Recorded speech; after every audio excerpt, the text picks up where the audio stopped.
اعوذ باللہ من الشیطان الرجیم بسم اللہ الرحمن الرحیم رب اشرح لی صدری ویسر لی امری واحلل عقدۃ من لسانی یفقہوا قولی۔ 26 جمادی الاولیٰ اسلامی تاریخ۔ خندق کھودنے میں صحابہ کی قربانی۔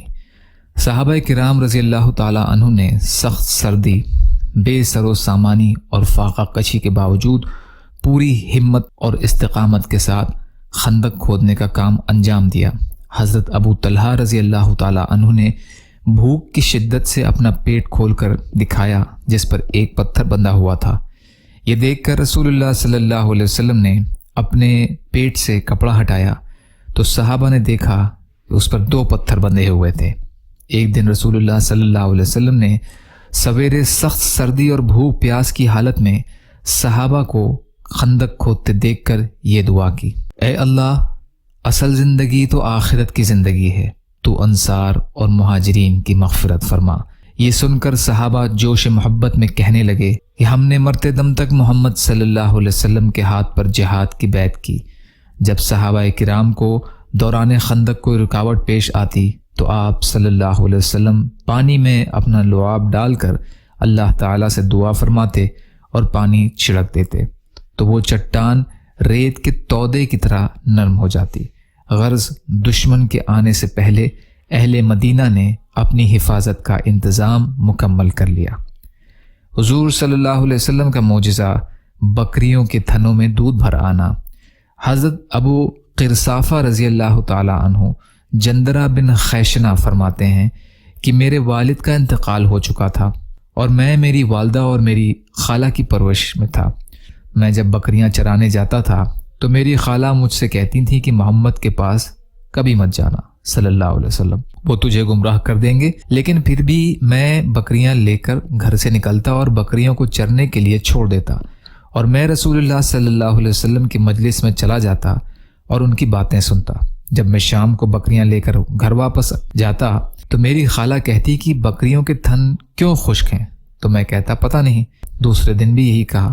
تیسرے دن بھی میں معمول کے مطابق بکریوں کو چھوڑ کر حضور صلی اللہ علیہ وسلم کی مجلس میں گیا اور اسلام قبول کر لیا، اور ساتھ ساتھ میں نے اپنی خالہ کا اور میری بکریوں کا معاملہ حضور صلی اللہ علیہ وسلم سے بیان کیا تو حضور اکرم صلی اللہ علیہ وسلم نے فرمایا بکریاں لے آؤ۔ میں لے کر آیا۔ حضور صلی اللہ علیہ وسلم نے سب بکریوں کے پیٹ اور تھنوں میں اپنا مبارک ہاتھ پھیرا اور برکت کی دعا فرمائی تو ساری بکریاں موٹی ہو گئیں اور تھنوں میں دودھ بھر آیا۔ جب شام کو میں بکریاں لے کر گھر آیا تو خالہ نے پوچھا کیا بات ہے؟ تو میں نے کہا روزانہ جہاں چراتا تھا آج بھی وہیں چرائیں، لیکن میں اپنا واقعہ بیان کرتا ہوں۔ چنانچہ میں نے میری والدہ اور خالہ کے سامنے سارا واقعہ بیان کیا تو وہ خود کہنے لگی کہ ہمیں بھی محمد صلی اللہ علیہ وسلم کے پاس لے چلو۔ میں ان کو لے گیا، دونوں نے اسلام قبول کر لیا اور حضور صلی اللہ علیہ وسلم کے ہاتھ پر بیعت کی۔ دلائل النبوہ للاصفہانی کی حدیث ہے۔ ایک فرض کے بارے میں، امانت کا واپس کرنا۔ قرآن میں اللہ فرماتے ہیں اللہ تعالیٰ تم کو حکم دیتا ہے کہ جن کی امانت ہے ان کو لوٹا دو۔ سورہ نساء کی آیت کا ترجمہ۔ فائدہ: اگر کسی نے کسی شخص کے پاس کوئی چیز امانت کے طور پر رکھی ہو تو مطالبے کے وقت اس کا ادا کرنا ضروری ہے۔ ایک سنت کے بارے میں، نیک اولاد کے لیے دعا کرنا۔ نیک اور صالح اولاد کے لیے اس دعا کا اہتمام کرنا چاہیے: ربی حبلی من الصالحین، ربی حبلی من الصالحین، اے میرے رب مجھے نیک اولاد عطا فرما۔ سورہ صافات کی آیت کا ترجمہ ہے۔ ایک اہم عمل کی فضیلت باپ کے ساتھ اچھا سلوک کرنا۔ رسول کریم صلی اللہ علیہ وسلم نے فرمایا باپ کے ساتھ حسن سلوک کا اعلیٰ درجہ یہ ہے کہ اس کے چلے جانے کے بعد اس کے تعلقات رکھنے والوں کے ساتھ حسن سلوک کرے۔ مسلم کی روایت ہے، ابن عمر رضی اللہ عنہ راوی ہیں۔ دنیا کے بارے میں، صرف دنیا کی نعمتیں مانگنا۔ قرآن میں اللہ تعالیٰ فرماتا ہے جو شخص اپنے اعمال کے بدلے میں صرف دنیا کے انعام کی خواہش رکھتا ہے تو یہ اس کی نادانی ہے۔ اسے معلوم نہیں کہ اللہ تعالیٰ کے یہاں دنیا اور آخرت دونوں کا انعام موجود ہے، لہٰذا اللہ سے دنیا اور آخرت دونوں کی نعمتیں مانگو۔ اللہ تعالیٰ تمہاری دعاؤں کو سنتا ہے اور تمہاری نیتوں کو دیکھتا ہے۔ سورہ نساء کی آیت کا ترجمہ۔ آخرت کے بارے میں، ایک ساتھ جنت میں جانے والے۔ رسول کریم صلی اللہ علیہ وسلم نے فرمایا میری امت کے 70,000 یا 7,00,000 افراد ایک ساتھ جنت میں داخل ہوں گے، ان کے چہرے 14ویں رات کی چاند کی طرح چمک رہے ہوں گے۔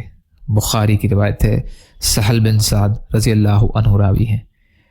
طب نبوی سے علاج مسواک کے فوائد۔ رسول اللہ صلی اللہ علیہ وسلم نے فرمایا مسواک ضرور کیا کرو کیونکہ اس سے اللہ کی خوشنودی حاصل ہوتی ہے اور آنکھ کی روشنی تیز ہوتی ہے۔ طبرانی اوسط کی حدیث ہے، ابن عباس رضی اللہ عنہ راوی ہیں۔ نبی اکرم صلی اللہ علیہ وسلم کی نصیحت۔ رسول اللہ صلی اللہ علیہ وسلم نے فرمایا تم اللہ کی عبادت اس طرح کرو گویا تم اس کو دیکھ رہے ہو، تم اپنے آپ کو مردوں میں شمار کرو، پھر ایک ایک پتھر اور درخت کے پاس اللہ کو یاد کرو، اور جب تم کوئی برا کام کر بیٹھو تو اس کے ساتھ اچھا کام کر لیا کرو، پوشیدہ گناہ کے بدلے پوشیدہ نیکی اور کھلم کھلا گناہ کے بدلے کھلم کھلا نیکی کر لیا کرو۔ طبرانی کبیر کی روایت ہے، معاذ بن جبل رضی اللہ عنہ راوی ہیں، یا اللہ ہم سب کو کہنے سننے سے زیادہ عمل کی توفیق عطا فرما۔ یا اللہ جو مظلوم ہیں، پریشان حال ہیں، بیمار ہیں، قرض میں ہیں، بے روزگار ہیں، محتاج ہیں، ان کی مدد فرما۔ یا اللہ جو مانگا وہ بھی عطا کر دیجئے، جو بھول گئے ہوں اپنے فضل و کرم سے عطا فرمائیے، اپنے حلال میں سے دیجئے، اپنے حرام سے بچائیے، اپنے غیر سے بے نیاز کر دیجئے برحمتک یا ارحم الراحمین۔ لا الہ الا اللہ محمد رسول اللہ۔ السلام علیکم۔